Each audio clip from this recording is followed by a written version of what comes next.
Hello everyone, welcome back to our another video of Microsoft Azure learning series. This is the third and last video of our first module, which is cloud concepts. In the earlier videos, we have already seen what is cloud computing, what are the benefits of cloud computing, and what are the different deployment models. In this video, we will be covering the cloud services model. So let's see what are they. Cloud services.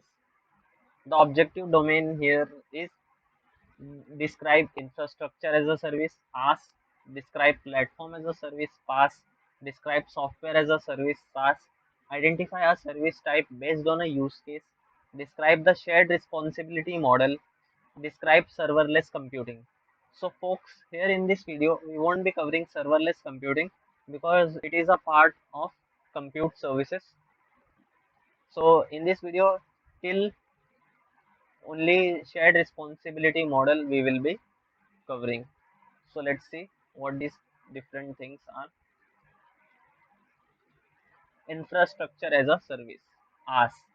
Build pay as you go IT infrastructure by renting servers, virtual machines, storage, networks, and operating systems from a cloud provider. So the capability provided to the customer or user is to provision processing, that is compute, storage, networks, and other computing resources where the customer is able to deploy and run their software. So, which can include any web applications.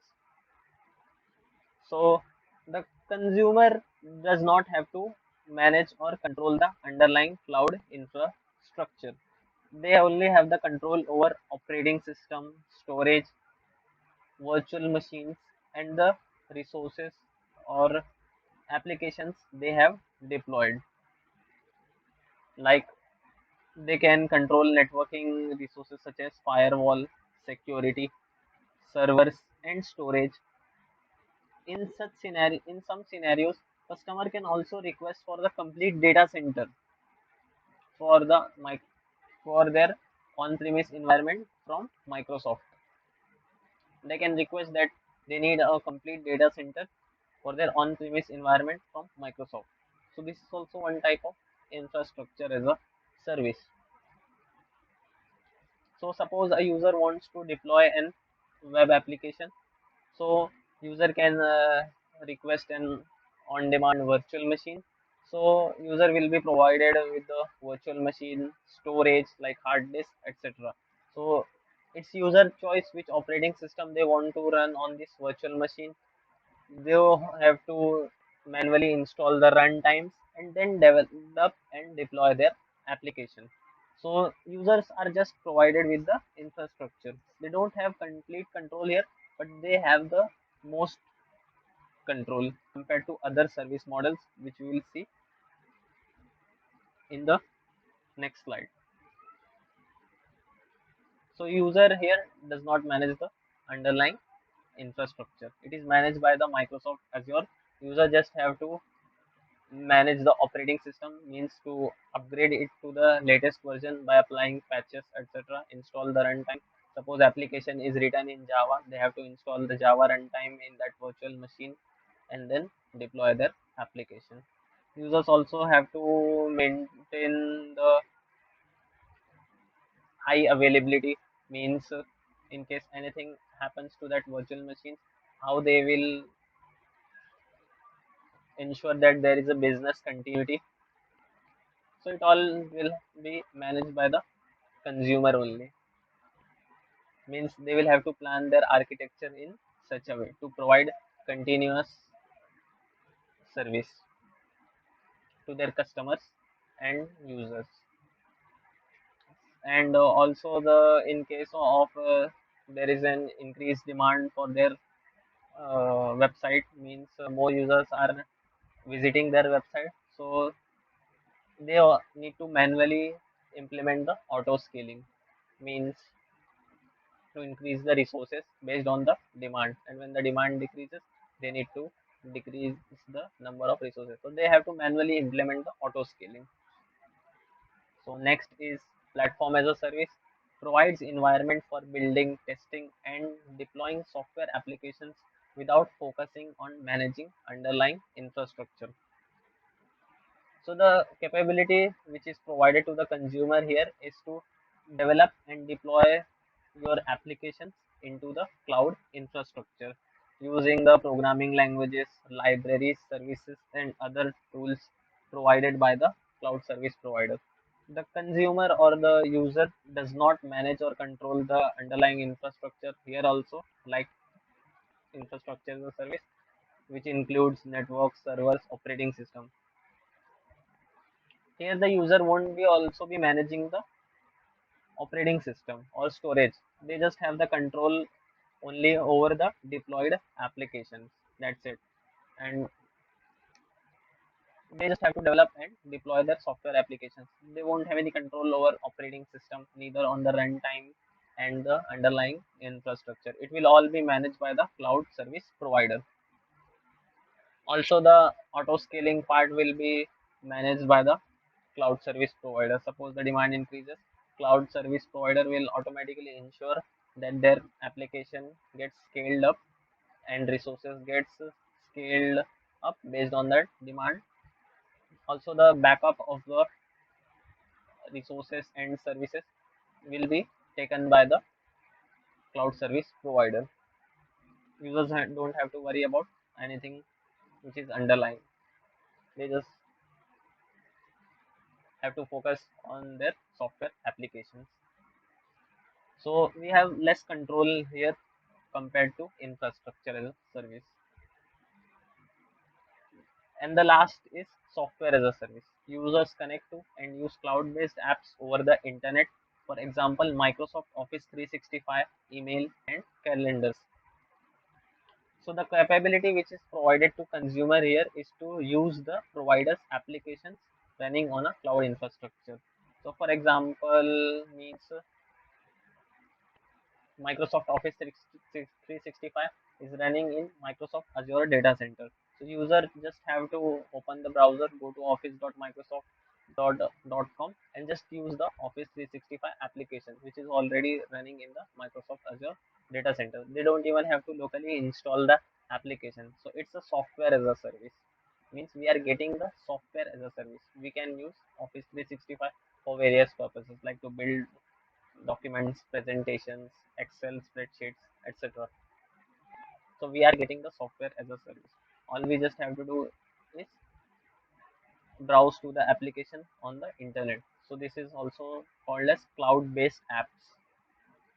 The application are accessible from any client device, means you can use either mobile, desktop, etc. You just need a browser and the internet. So this is the least flexible, means you don't have any control over here, neither on the application, because the application is developed and deployed by the cloud service provider. In platform as a service, you developers were the one who were developing and deploying the applications, but in software as a service, you don't even have to do that. The application is developed and deployed by the cloud service provider. You just have to use the already made application.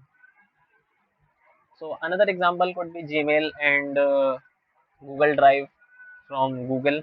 Means in Google Drive we just upload our files. We don't bother about the underlying infrastructure where our files is getting stored and etc. And for Gmail we share various emails and documents. Millions of users use Gmail daily. So how it handles such amount of users, how it scales up, we don't have to bother about that. So cloud service comparison. Infrastructure as a service, platform as a service, and software as a service. So infrastructure as a service, like I said, we get more control compared to platform and software as a service. So it is the most flexible cloud service. You configure and manage the hardware for your application. So example here is Azure Virtual Machines. Platform as a service, focus on application development. Platform management is handled by the cloud provider. Software as a service, in platform as a service, we have example is Azure Web App Service, which is used to host the web applications. Software as a service, pay as you go pricing model. Users pay for the software they use on a subscription model. So pay as you go pricing means user just buy the subscription and use the software. They just have to pay for the software and use it, which is already hosted on the Microsoft Azure in case of Microsoft Office 365. Now there comes the shared responsibility model, on-premises, private cloud. So let's see what how all these differs in their implementation. So the green indicates you manage, means let's take organization or any other consumer user, and the blue indicates cloud provider manages, on-premises, private cloud. So here everything is managed by the organization which is hosting the private cloud. No other third party is responsible for anything. So let's see what is the first, storage. So on organization have the responsibility to implement their storage, means they need to manually install the hard disks and set up the hard disk and other storage resources.